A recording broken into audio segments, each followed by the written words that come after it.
الحمد لله رب العالمين والصلاة والسلام على قائد الغر المحجلين نبينا محمد وعلى آله وصحبه أجمعين وبعد. محترم ناظرین، السلام علیکم ورحمۃ اللہ وبرکاتہ. پروگرام نبیوں کے قصے میں آپ سب کا استقبال ہے. آج کا یہ ایپیسوڈ قصص الانبیاء کا 30واں اور آخری ایپیسوڈ ہوگا، اور یہ سارے ایپیسوڈز کا خلاصہ، عطر اور نچوڑ ہوگا. ہم نے پوری کوشش کی کہ انبیاء کرام کے عبرت آموز قصے نہایت سہل اور آسان زبان میں آپ تک پہنچائیں. ہم نے حضرت آدم علیہ السلام سے لے کر حضرت عیسیٰ علیہ السلام تک تمام انبیاء کرام کا تذکرہ کیا. ان کی زندگی سے ہمیں جو اسباق اور دروس ملتے ہیں ان کو آپ کے سامنے رکھا، اور مردود اقوام کی سرکشی اور تباہی کا ذکر کیا. ہمیں اس بات کی بے حد خوشی ہوئی کہ ہمارے دینی بھائیوں اور بہنوں نے اچھی خاصی تعداد میں اس پروگرام کو دیکھا اور اس سے استفادہ کیا. آئیے خلاصہ کے طور پر پچھلے تمام ایپیسوڈز کا ایک ہلکا سا خاکہ آپ کی خدمت میں ہم پیش کرتے ہیں.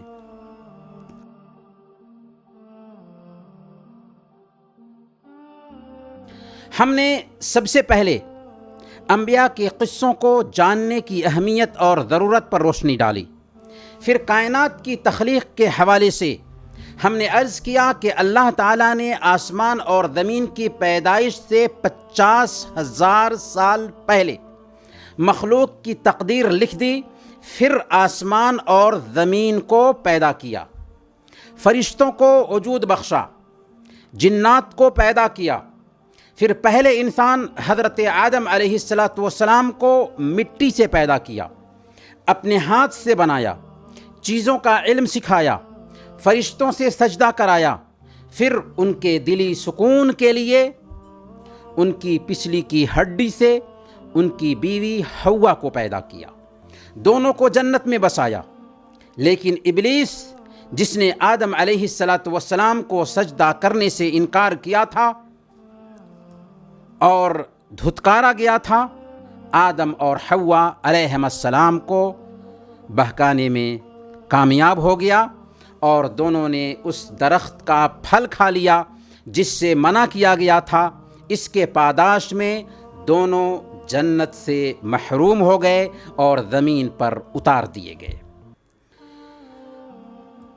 اسی دھرتی پر آدم کے 2 بیٹوں حابیل اور قابیل کا قصہ بھی سامنے آیا، جس میں قابیل نے حسد اور جلن سے اپنے بھائی حابیل کو قتل کر دیا، اور یہ زمین کا پہلا خون ٹھہرا. حضرت آدم علیہ السلام کے بعد آپ کے بیٹے حضرت شیث علیہ السلام نے دعوتی ذمہ داری سنبھالی. پھر شیث علیہ السلام کی مدد کے لیے ایک نبی بھیجے گئے جن کا نام حضرت ادریس علیہ السلام ہے، جو قلم کے موجد ہیں.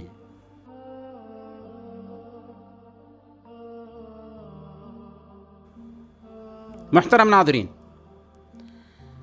حضرت آدم علیہ السلام کی اولاد 10 صدیوں تک توحید پر قائم رہی، لیکن بزرگوں کی شان میں غلو کرنے کی وجہ سے سب سے پہلے شرک کی شروعات ہوئی. تب حضرت نوح علیہ السلام کو اللہ تعالیٰ نے نبی بنا کر بھیجا. حضرت نوح علیہ السلام نے قوم کو 950 سال تک تبلیغ کی، دن کو بھی، رات کو بھی، تنہائی میں بھی، اعلانیہ بھی. لیکن قوم سرکشی پر ڈٹی رہی. تھک ہار کر حضرت نوح علیہ السلام نے اللہ تعالیٰ سے دعا کیا. اللہ رب العالمین نے دعا قبول کی. اللہ تعالیٰ نے کشتی بنانے کا حکم دیا. نوح علیہ السلام نے کشتی بنائی. اللہ کے حکم سے اس میں سارے ایمان والوں کو سوار کر لیا. جب اللہ کا عذاب آیا تو زمین سے چشمے ابل پڑے اور آسمان سے بارش ہونے لگی، یہاں تک کہ سارے نافرمان اس میں غرقاب ہو گئے۔ جو لوگ کشتی میں سوار تھے وہی بچ گئے تھے، وہ سب ایمان والے تھے، لیکن شیطان تاک میں لگا ہوا تھا کہ کیسے آدم کی اولاد کو دوبارہ گمراہ کر دے۔ چنانچہ وہ سب سے پہلے قبیلہ عاد کو شرک میں پھنسانے میں کامیاب ہو گیا۔ ان کے بیچ اللہ تعالیٰ نے حضرت ہود علیہ السلام کو نبی بنا کر بھیجا۔ آپ نے ان کو سمجھایا، توحید کی دعوت دی، لیکن قوم سرکشی پر آمادہ ہو گئی، آپ کو پاگل اور دیوانہ کہنے لگی۔ اللہ کی طرف سے عذاب کا مطالبہ بھی شروع کر دیا۔ اب کیا تھا؟ اللہ کا عذاب آ گیا۔ اللہ نے ان پر تیز آندھی بھیجی جو لگاتار 7 رات اور 8 دن تک ان پر چلتی رہی۔ ہوا ایسی تیز تھی کہ آدمی کو اوپر لے جاتی اور سر کے بل پھینک دیتی تھی، جس سے سر الگ اور جسم الگ ہو جاتا تھا۔ اس طرح سب کے سب اپنے انجام کو پہنچ گئے۔ قوم عاد کی تباہی کے بعد قوم ثمود پیدا ہوئی۔ ان کے بیچ حضرت صالح علیہ السلام بھیجے گئے۔ آپ نے انہیں توحید کی دعوت دی، لیکن الٹے آپ پر رقیق حملے کرنے لگے، کہنے لگے کہ یہ سحرزدہ ہیں۔ ان سے بدشگونی لینے لگے کہ یہی ہماری پریشانیوں کی اصل وجہ ہیں۔ آپ کو جھوٹا اور متکبر کہنے لگے اور معجزہ کا مطالبہ شروع کر دیا۔ چنانچہ ان کے سامنے پہاڑ پھٹا اور ایک گابھن اونٹنی اس پہاڑ سے نکلی۔ حضرت صالح علیہ السلام نے ان کو تنبیہ کر دی تھی کہ اونٹنی کو نقصان مت پہنچانا، ورنہ اللہ کا عذاب آ جائے گا، لیکن فسادی لوگوں نے اس اونٹنی کو قتل کر دیا، بلکہ ڈھٹائی سے حضرت صالح علیہ السلام کو بھی رات میں قتل کرنے کی پلاننگ کرنے لگے۔ جرم حد سے زیادہ بڑھ چکا تھا، چنانچہ اللہ نے آسمان سے زوردار چیخ بھیجی اور نیچے سے زلزلہ آیا، یہاں تک کہ سب اپنے گھروں میں بیٹھے بیٹھے مر گئے۔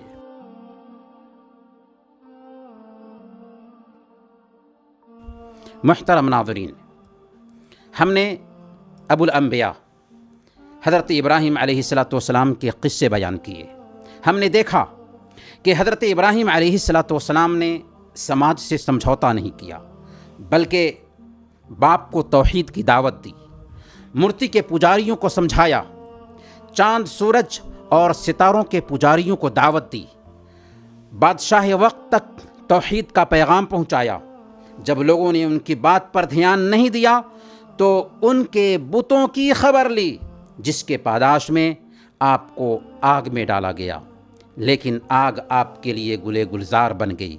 حضرت سارہ علیہ السلام کے ساتھ مصر گئے تو مصر کے بادشاہ نے حضرت سارہ علیہ السلام کے ساتھ جنسی زیادتی کرنی چاہی تو خود عذاب الہی کا شکار ہو گیا، اور حضرت سارہ علیہ السلام کی عزت بچ گئی، بلکہ حضرت ہاجرہ علیہ السلام خدمت کے لیے پیش کر دی گئیں۔ بڑھاپے میں آپ نے حضرت ہاجرہ علیہ السلام سے شادی کی اور حضرت اسماعیل علیہ السلام پیدا ہوئے تو حکم ملا کہ ماں بیٹے کو مکہ کے بے آب و گیاہ سرزمین میں بسا آئیے۔ اس ایمان افروز قصہ میں حضرت ہاجرہ علیہ السلام کے کردار پر غور کیجئے کہ کیسے ننھے بچے کے ساتھ ایک عورت کو چٹیل میدان میں بسایا جا رہا ہے جہاں رات گزارنا ہے۔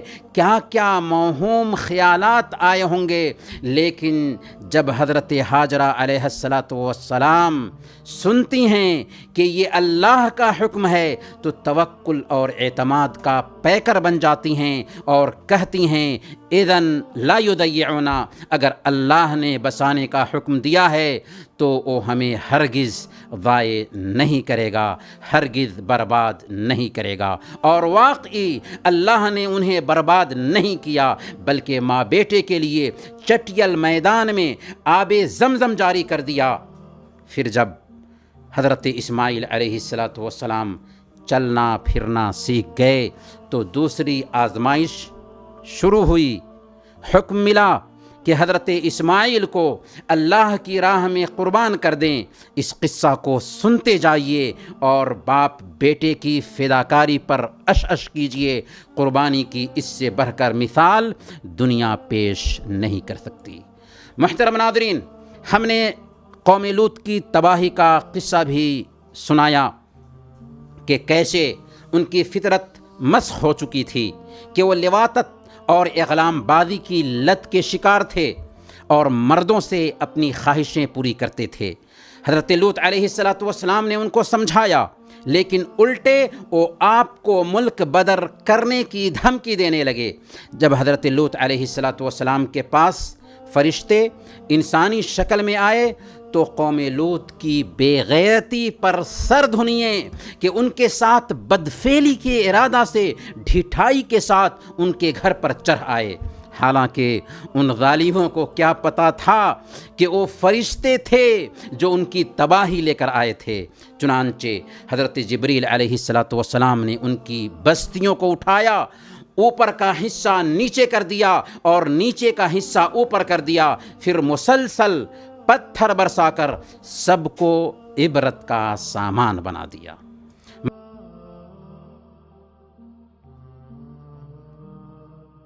محترم ناظرین، حضرت یوسف علیہ السلام کے قصہ میں ہم نے دیکھا کہ حضرت یوسف علیہ السلام بچپن میں خواب دیکھتے ہیں کہ چاند، سورج اور 11 ستارے ان کو سجدہ کر رہے ہیں، جس کی تعبیر پر قصہ کا اینڈ ہوتا ہے۔ چنانچہ آپ اپنے بھائیوں کے جلن کا شکار بنتے ہیں، یہاں تک کہ بھائی آپس میں پلاننگ کر کے آپ کو کنویں میں ڈال دیتے ہیں، لیکن اللہ نے آپ کو کنویں میں بھی ضائع نہیں ہونے دیا، عزیز مصر کے گھر پہنچا دیا۔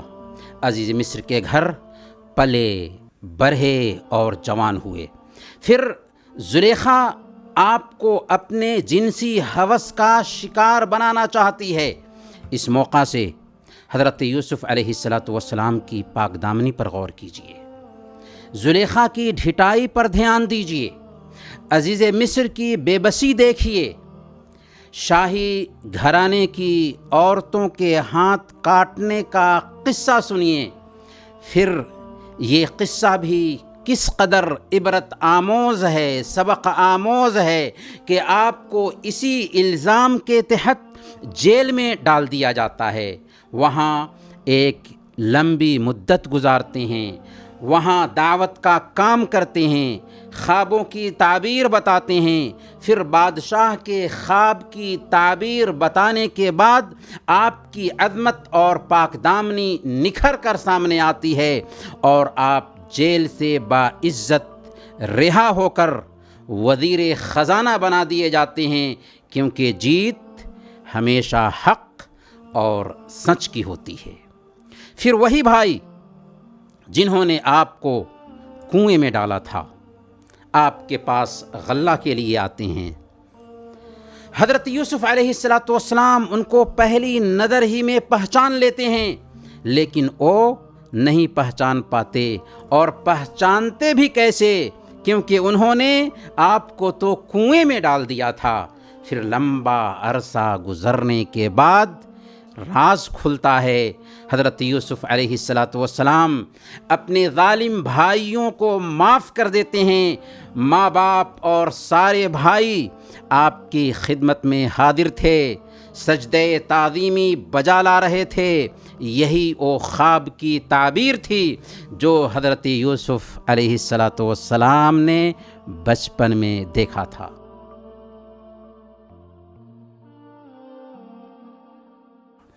محترم ناظرین، ہم نے خطیب الانبیاء حضرت شعیب علیہ السلام کا قصہ بھی سنا۔ وہ اہل مدین کے بیچ بھیجے گئے تھے جو بت پرست تھے، ڈکیتی کرتے، بھتہ لیتے اور ناپ تول میں کمی کرتے تھے۔ حضرت شعیب علیہ السلام نے انہیں توحید کی دعوت دی، سماجی برائیوں سے روکا۔ پھر کیا تھا؟ سخت مزاجی کا مظاہرہ کرتے ہوئے کہنے لگے کہ اے شعیب، کیا تمہاری نماز یہی حکم دیتی ہے کہ خواہ مخواہ ہم پر پابندی عائد کرو؟ دھیرے دھیرے بدتمیزی پر اتر آئے اور ملک سے نکال دینے کی دھمکی دینے لگے۔ جب پانی سر سے اونچا ہو گیا تو اللہ کا عذاب آ گیا۔ زلزلہ اور چیخ کے عذاب سے اللہ تعالیٰ نے مدین کے سارے نافرمانوں کو تباہ و برباد کر دیا۔ محترم ناظرین، ہم نے حضرت ایوب علیہ السلام کی آزمائش کا قصہ بھی سنا۔ وہ نبی جن کو اللہ تعالیٰ نے رزق کی فراوانی عطا کی تھی، اولاد کی نعمت سے مالا مال کیا تھا، صحت مند زندگی عطا فرمائی تھی، لیکن اللہ کی آزمائش آئی تو ساری دولت جاتی رہی، ساری اولاد مر گئیں اور جسم بیماریوں کا شکار ہو گیا۔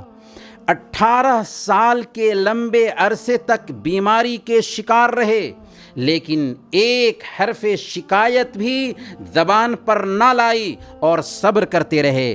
دوست احباب سب ساتھ چھوڑ گئے، صرف بیوی خدمت میں لگی رہی۔ ایک دن اور 2 دن نہیں بلکہ 18 سال کا عرصہ گزر جاتا ہے۔ ایک دن حضرت ایوب علیہ السلام اللہ سے فریاد کرتے ہیں، چنانچہ دعا قبول ہوتی ہے۔ اللہ کے حکم سے زمین پر پیر مارا، چشمہ نکلا جس سے پیا اور غسل کیا، اس طرح ساری بیماری دور ہو گئی، بالکل صحت مند ہو گئے۔ پھر سونے کی ٹڈیوں کی بارش ہوئی اور دوبارہ خوشحالی لوٹ آئی۔ اسی کے ساتھ اللہ تعالیٰ نے حضرت ایوب علیہ السلام کو اولاد سے بھی نوازا۔ اس سے پتہ یہ چلتا ہے کہ ایمان والوں کی وقتی طور پر آزمائش ہوتی ہے، اور آزمائش میں ایمان والے پریشان نہیں ہوتے بلکہ صبر و رضا کا پیکر بنے رہتے ہیں۔ محترم ناظرین، ہم نے حضرت یونس علیہ السلام کا قصہ بھی سنا، جس میں ہم نے دیکھا کہ حضرت یونس علیہ السلام قوم کی سرکشی سے مایوس ہو کر بستی سے نکل جاتے ہیں۔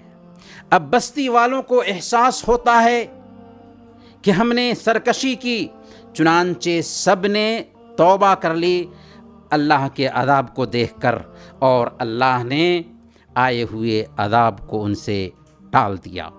یہی وہ قوم ہے جس سے آیا ہوا عذاب ٹل گیا۔ ادھر حضرت یونس علیہ السلام سمندری کشتی میں سوار ہوئے۔ کشتی بیچ سمندر میں ڈانواں ڈول ہونے لگی، لوگوں کو تشویش لاحق ہوئی۔ لوگوں نے آپ کو سمندر میں پھینک دیا۔ ایک مچھلی نے آپ کو نگل لیا۔ مچھلی کے پیٹ میں آپ نے دعا کی، لا الہ الا انت سبحانک انی کنت من الظالمین۔ چنانچہ اللہ نے مچھلی کو حکم دیا کہ انہیں ساحل پر اگل دے۔ چنانچہ مچھلی نے بحفاظت آپ کو ساحل پر اگل دیا۔ اس قصہ سے پتہ چلتا ہے کہ اللہ پر ایمان اور توبہ و استغفار مصیبتوں سے نجات اور چھٹکارے کی کنجی ہے۔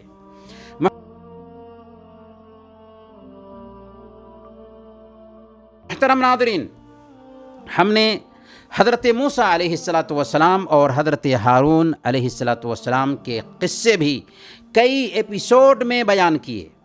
ہم نے دیکھا کہ کیسے فرعون نے ایک خواب کی بنیاد پر بنو اسرائیل کے بچوں کے قتل کا اعلان کر دیا تھا، لیکن اللہ تعالیٰ نے حضرت موسیٰ علیہ السلام کی پیدائش کے بعد آپ کی حفاظت کا بندوبست کیا، اور فرعون کے گھر میں فرعون کے خرچ پر ہی حضرت موسیٰ علیہ السلام کی پرورش ہوئی، یہاں تک کہ آپ جوان اور توانا ہو گئے۔ پھر قبطی کو ایک مکہ میں قتل کرنے کا قصہ بھی بہت دلچسپ ہے، جس کی بنیاد پر آپ کو مصر سے نکلنا پڑا۔ مدین پہنچے جہاں آپ کی شادی ہوئی، 10 سال وہاں قیام کیا۔ مقررہ مدت گزارنے کے بعد جب مصر کی طرف روانہ ہوئے تو راستے میں کوہ طور پر آپ کو نبوت سے سرفراز کیا گیا، معجزات سے نوازا گیا اور آپ کو فرعون کے پاس بھیجا گیا۔ آپ نے فرعون کو دعوت توحید دی، آپ کے اور فرعون کے بیچ دعوتی مناظرہ ہوا۔ پھر وہ وقت بھی آیا کہ آپ کا مصر کے بڑے بڑے جادوگروں کے ساتھ مقابلہ کرایا گیا، جس میں سارے جادوگر ایمان لے آئے اور فرعون کی سزا کو گلے سے لگا لیا۔ یہ قصہ بھی بہت ایمان افروز اور سبق آموز ہے۔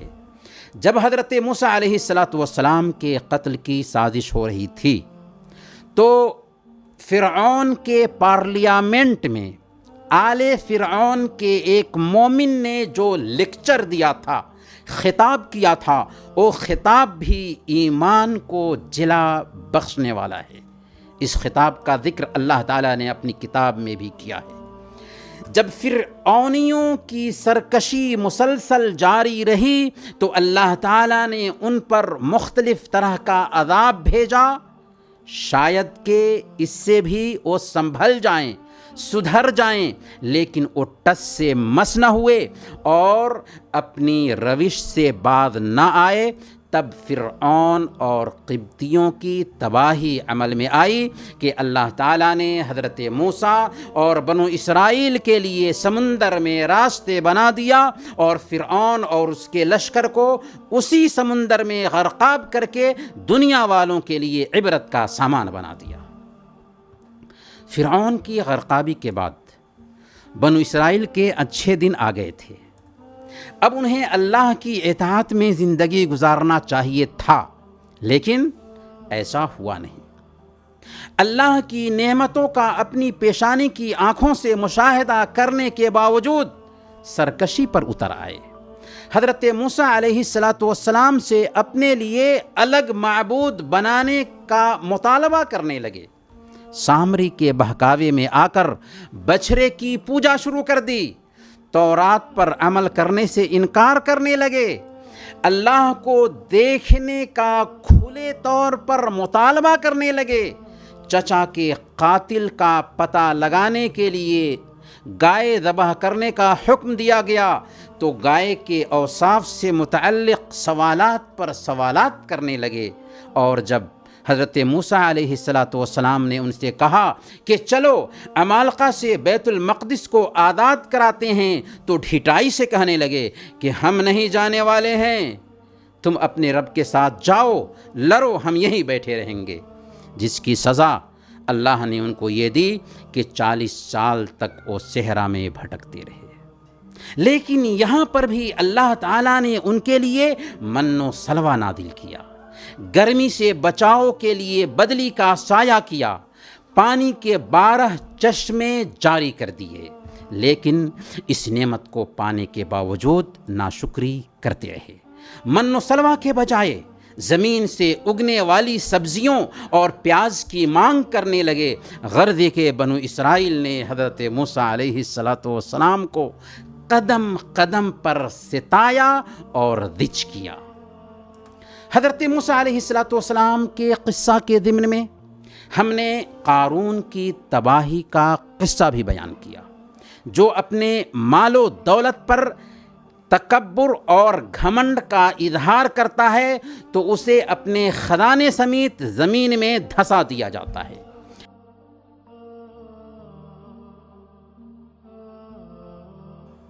محترم ناظرین، ہم نے حضرت یوشع بن نون علیہ السلام کا قصہ بھی ذکر کیا، جن کے ہاتھ سے اللہ تعالیٰ نے بنو اسرائیل کو صحرائے سینا سے نکالا تھا۔ عمالقہ جنہوں نے فلسطین پر قبضہ کر رکھا تھا، ان سے جنگ کی اور فلسطین کو آزاد کرایا۔ اس موقع سے اللہ تعالیٰ نے آپ کے لیے سورج کو ڈوبنے سے روک دیا تھا۔ یہی وہ نبی ہیں جن کے لیے سورج رک گیا تھا۔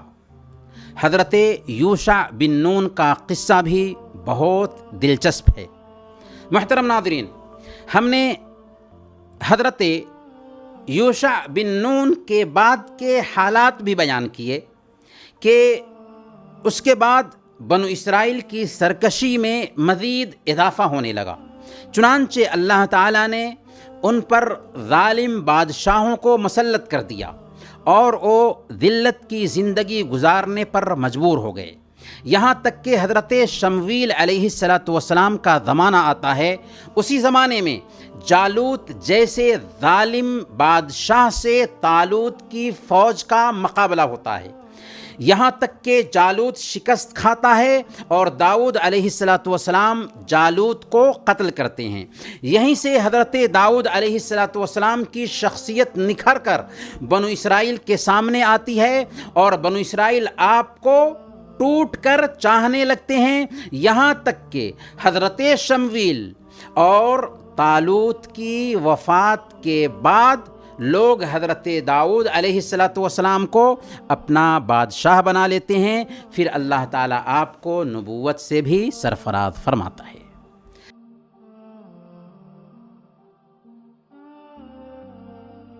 حضرت داؤد علیہ السلام کے قصہ میں ہم نے جانا کہ اللہ تعالیٰ نے آپ کو عجیب و غریب قوت سے نوازا تھا، بادشاہت عطا کی تھی، پرندوں کی بولی سکھائی تھی، پہاڑوں کی تسبیح سمجھنے کی صلاحیت عطا کی تھی، زرہ سازی کا فن سکھایا تھا، زرہ بنا کر اپنا گزر بسر کرتے تھے۔ اللہ نے لوہا کو آپ کے لیے آٹا کے جیسے بالکل نرم بنا دیا تھا، جیسے چاہتے تھے اسے موڑتے تھے۔ ایسی خوش الحانی سے تورات اور زبور کی تلاوت کرتے تھے کہ پرندے آپ کی آواز سن کر اللہ کی تسبیح میں مصروف ہو جاتے تھے اور پہاڑ بھی آپ کے ساتھ تسبیح خوانی میں لگ جاتے تھے۔ حضرت داؤد علیہ السلام کے فیصلے بھی بڑی اہمیت کے حامل اور سننے کے قابل ہیں، اسی طرح آپ کی موت کا قصہ بھی بہت دلچسپ اور سبق آموز ہے۔ محترم ناظرین، ہم نے حضرت سلیمان علیہ السلام کے مختلف دلچسپ اور سبق آموز قصے بھی آپ کو سنائے۔ اللہ نے آپ کو نبوت کے ساتھ ایسی بادشاہت عطا فرمائی تھی کہ ان کے بعد ایسی بادشاہت کسی کو نصیب نہیں ہو سکتی۔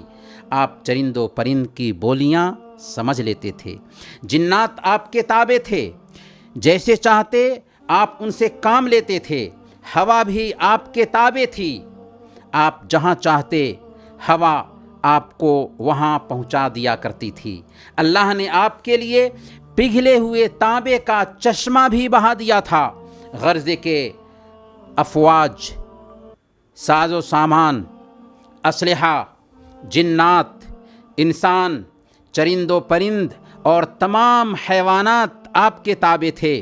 پھر ہم نے حضرت سلیمان علیہ السلام کے گھوڑے کا قصہ سنا، چیونٹیوں کا قصہ سنا، جس میں ایک چیونٹی خیرخواہی کرتے ہوئے اپنی جماعت کو آگاہ کرتی ہے کہ اپنے اپنے بلوں میں گھس جاؤ، ایسا نہ ہو کہ سلیمان علیہ السلام کا لشکر لاشعوری میں تمہیں روند ڈالے۔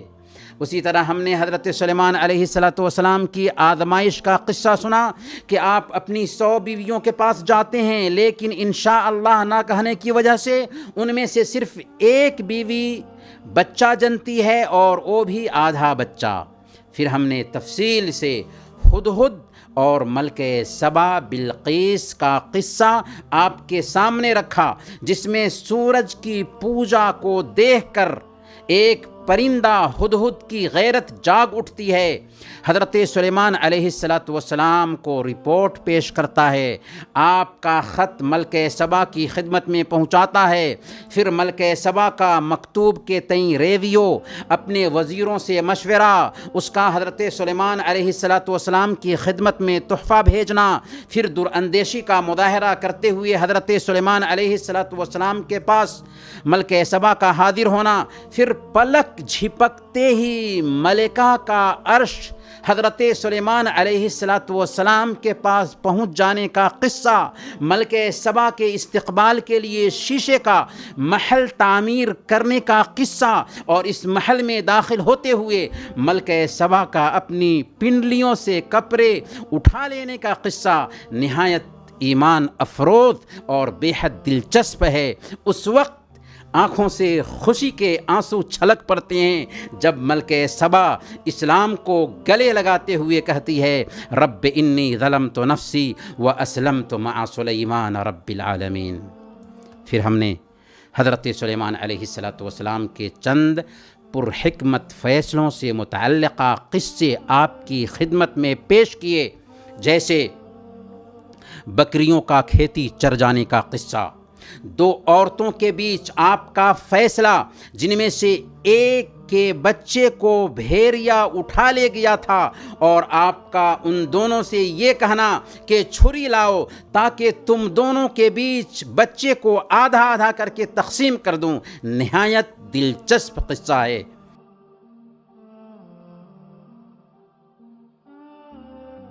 محترم ناظرین، ہم نے حضرت زکریا اور حضرت یحییٰ علیہ السلام کا قصہ بھی ذکر کیا۔ حضرت زکریا علیہ السلام کے قصہ میں ہم نے دیکھا کہ آپ بڑھاپے کی عمر کو پہنچ گئے تھے، بیوی بھی نا امیدی کی عمر کو پہنچ چکی تھیں، اولاد سے محروم تھے، دعا کیا کہ پروردگار مجھے نیک اور صالح اولاد عطا فرما، چنانچہ اللہ تعالیٰ نے دعا قبول فرمائی اور نا امیدی کی عمر میں آپ کو حضرت یحییٰ علیہ السلام سے نواز دیا گیا۔ اس قصہ کا سب سے اہم سبق یہ ہے کہ اللہ تعالیٰ چاہے تو مایوسی کی عمر میں بھی اولاد سے نواز سکتا ہے۔ اس لیے جو بھائی یا بہن اولاد کی نعمت سے محروم ہیں انہیں مایوس نہیں ہونا چاہیے، راتوں کی تنہائی میں گر گراتے ہوئے اور چپ کے اللہ سے دعا کرنی چاہیے۔ سب سے اخیر میں ہم نے حضرت عیسیٰ علیہ السلام کی معجزانہ پیدائش کا قصہ ذکر کیا، ان کے معجزات بیان کیے، ان کی دعوت پر روشنی ڈالی اور عرض کیا کہ وہ اللہ کے پیغمبر تھے، اللہ کے بیٹا، سن آف گاڈ نہیں تھے۔ تثلیث کا عقیدہ عیسائیوں کا خود ساختہ عقیدہ ہے۔ حضرت عیسیٰ علیہ السلام مسلمان تھے، آپ کو آسمان پر اٹھا لیا گیا، پھر زمین پر اتریں گے اور شریعت محمدی کے مطابق فیصلہ کریں گے۔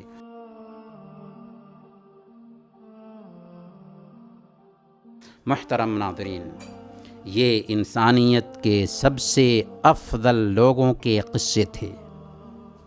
یہ قصے دل لگی کے لیے بیان نہیں کیے گئے، تاریخ کے طور پر بیان نہیں کیے گئے، بلکہ اس لیے بیان کیے گئے تاکہ قیامت کے دن تک آنے والی نسلیں ان سے سبق حاصل کریں۔ ہم نے سب سے پہلے حضرت آدم علیہ السلام کے قصہ سے سیکھا کہ انسان بندر کی اولاد نہیں، جیسا کہ آج کی نام نہاد تعلیم یافتہ دنیا سمجھتی ہے، بلکہ انسان اشرف المخلوقات ہے۔ حضرت آدم علیہ السلام کی اولاد ہے جو پہلے انسان تھے اور پہلے نبی بھی۔ اسی طرح حضرت آدم علیہ السلام کو معمولی غلطی کی وجہ سے جنت سے نکال دیا جاتا ہے، تو اب ہم گناہ کر کے جنت کے حقدار نہیں بن سکتے، اس لیے شیطان کے بہکاوے میں ہرگز نہ آئیں اور جنت میں داخلے کی تیاری کرتے رہیں۔ ہم نے دیکھا کہ سارے انبیاء نے اپنی دعوت کی شروعات توحید سے کی، اس لیے ہماری زندگی میں توحید بڑی اہمیت رکھتی ہے۔ ہم پر سب سے پہلا واجب توحید ہے، توحید نہیں تو ہم جانوروں سے بھی بدتر ہوں گے۔ آپ نے دیکھا کہ حضرت داؤد اور حضرت سلیمان علیہ السلام کو اللہ نے جو دنیاوی نعمتیں اور بادشاہت دی تھی، ان سے انہوں نے دین کی خدمت لی، اور سارے انبیاء نے اپنی زندگی اللہ کے دین کی تبلیغ میں وقف کر دی تھی۔ اس لیے ہم وارثین انبیاء بھی دین کی خدمت میں لگے رہیں۔ ہمارے وجود کا مقصد کیا ہے؟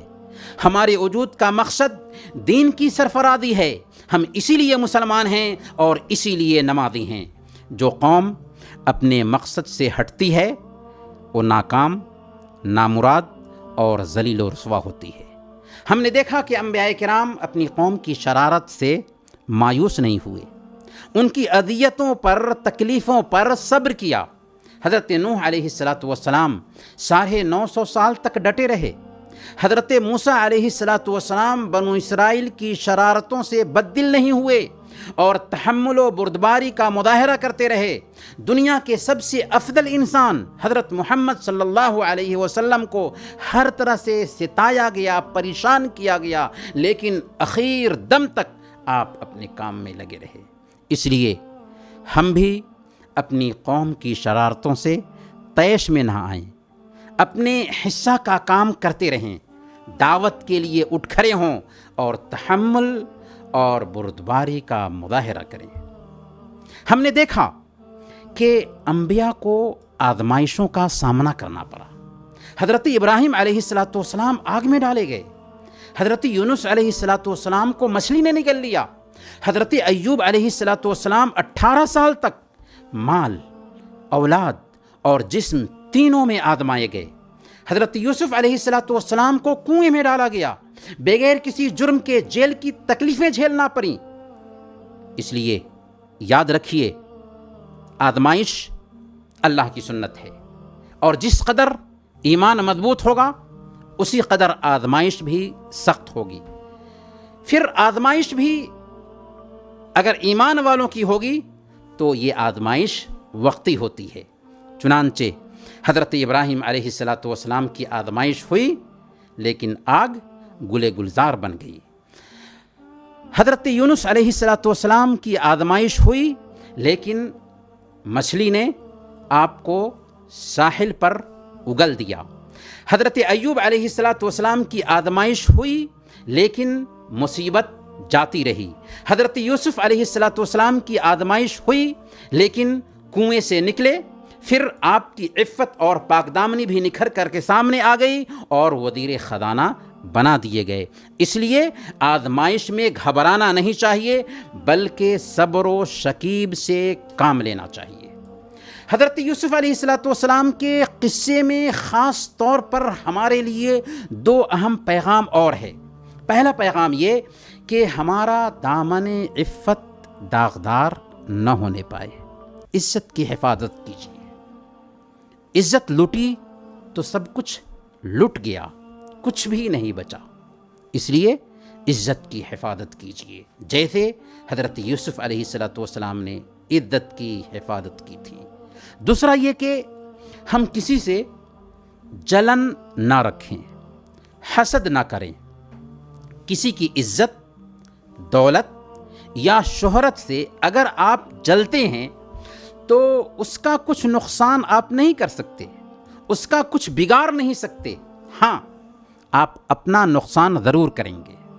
آپ اپنی نیکیاں اس سے برباد کرتے ہیں اور اپنا خون خود چوستے ہیں، اپنی لگائی آگ میں جلتے ہیں۔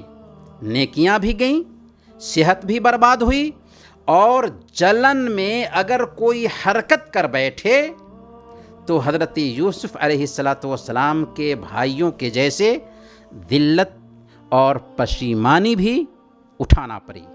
یعنی جس سے جل رہے تھے اللہ نے اس کو بلندی عطا کر دی اور پھر گھاٹے کا سودا کیا۔ تو جلنا کیوں کہ گھاٹے کا سودا کرنا پڑے، اس لیے جلیں نہیں، سنگھرش کریں۔ ہم نے انبیاء کرام کے قصہ میں یہ بھی دیکھا کہ انبیاء کرام کا اللہ کی ذات پر توکل اور اعتماد بہت پختہ تھا۔ حضرت ابراہیم علیہ السلام کو آگ میں ڈال دیا جاتا ہے لیکن آپ ایسی نازک حالت میں بھی توکل اور اعتماد کا پیکر بنے ہوئے کہتے ہیں حسبی اللہ و نعم الوکیل، اللہ ہمارے لیے کافی ہے اور وہ بہترین حفاظت کرنے والا ہے۔ حضرت موسیٰ علیہ السلام بنو اسرائیل کو لے کر مصر سے نکلتے ہیں، سامنے میں سمندر ہے، پیچھے سے فرعونی لشکر تعاقب کرتے ہوئے آ رہا ہے۔ بنو اسرائیل پریشان ہو کر کہتے ہیں کہ اب ہمیں پکڑ لیا جائے گا، لیکن ایسے نازک وقت میں حضرت موسیٰ علیہ السلام نہایت اطمینان کے ساتھ جواب دیتے ہیں، کلا ان معی ربی سیہدین، ہرگز نہیں، ایسا ہو نہیں سکتا کہ فرعون ہمیں پکڑ لے، اللہ ہمارے ساتھ ہے جو ہماری رہنمائی کرے گا۔ چنانچہ سمندر پھٹ جاتا ہے، بنو اسرائیل نجات پا جاتے ہیں اور فرعونی لشکر اسی سمندر میں غرقاب ہو جاتا ہے۔ حضرت محمد صلی اللہ علیہ وسلم یار غار کے ساتھ غار ثور میں چھپے ہیں، دشمن غار کے دہانے تک پہنچ جاتا ہے، یار غار پریشان ہو جاتے ہیں، لیکن آپ اطمینان دلاتے ہیں، لا تحزن ان اللہ معنا، غم نہ کرو، اللہ ہمارے ساتھ ہے۔ اس لیے نازک حالات میں ہمیں پریشان نہیں ہونا چاہیے، حالات کتنے نازک اور خراب کیوں نہ ہوں، ہمیں اللہ کی ذات پر پختہ یقین رکھنا چاہیے۔ اس کا فرمان ہے ان مع العسر یسرا، ہر پریشانی کے ساتھ آسانی ہے، ہر پریشانی کے بعد نہیں بلکہ پریشانی آسانی لے کر آتی ہے۔ ہم نے دیکھا کہ قوموں نے جب اللہ کی نافرمانی کی، ظلم و زیادتی کرنے لگے، سرکشی پر اتر آئے، تو اللہ تعالیٰ نے انہیں تباہ و برباد کر کے رکھ دیا اور دنیا کے سامنے عبرت کا سامان بنا دیا۔ قوم نوح تباہ ہوئی، قوم عاد تباہ ہوئی، قوم ثمود تباہ ہوئی، قوم لوط تباہ ہوئی، قوم شعیب تباہ ہوئی، فرعون تباہ ہوا، قارون، حامان، شداد اور کتنے ظالم تباہ ہوئے، نہ گورے سکندر نہ ہے قبر دارا، مٹے نامیوں کے نشان کیسے کیسے۔ اس لیے ہمیں یقین رکھنا چاہیے کہ آج کے ظالم بھی اپنے انجام کو پہنچ کر رہیں گے۔ محترم ناظرین، آخر میں ہم اس دعا کے ساتھ اس پروگرام کو ختم کرتے ہیں کہ الہ العالمین ہم نے جو کچھ کہا ہے اسے اپنی رضا کے لیے قبول فرما لے، اس پروگرام کو ہم سب کے لیے مفید بنا اور ہماری اصلاح کا ذریعہ بنا، ہم سب کو انبیاء کرام کے اسوہ کے مطابق زندگی گزارنے کی توفیق عطا فرما۔ وصلی اللہ علی نبینا محمد وعلی آلہ وصحبہ اجمعین۔